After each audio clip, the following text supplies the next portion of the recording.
Imagine करो कि हर 5 साल में हमारे देश में एक ही दिन लोकसभा और सभी स्टेट असेंबलीज के इलेक्शन हो रहे हों। इससे ना तो बार बार इलेक्शन होगा और ना ही सरकार का खर्चा बार बार बढ़ेगा। एग्जैक्टली इसी आइडिया को वन नेशन वन इलेक्शन के नाम से जाना जाता है। इस कॉन्सेप्ट को केंद्र सरकार ने इलेक्शन कमीशन ऑफ इंडिया के सामने पेश किया। इसी के साथ पूरे देश में इसके खिलाफ डिबेट छिड़ गई है।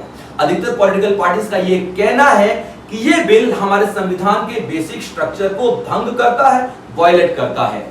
लेकिन हमारे former chief justice of India D.Y.. Chandrachud और जे.एस. शेखर का यह कहना है कि यह बिल हमारे कॉन्स्टिट्यूशन के बेसिक स्ट्रक्चर को टच तक नहीं करता है।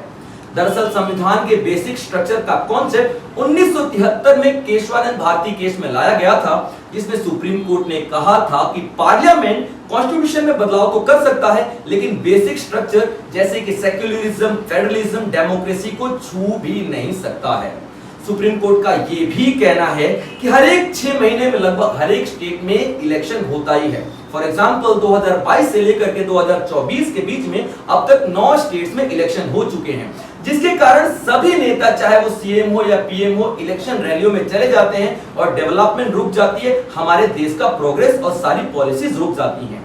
इसलिए अगर वन नेशन वन इलेक्शन का कॉन्सेप्ट लेके आया जाएगा तो सभी नेताओं का ध्यान प्रोग्रेस पर रहेगा, डेवलपमेंट पर रहेगा, क्योंकि एक ही बार इलेक्शन होगा, एक ही बार इलेक्शन कैंपेनिंग में सारे के सारे नेता जाएंगे। इससे हमारे देश की तरक्की लगातार होती रहेगी।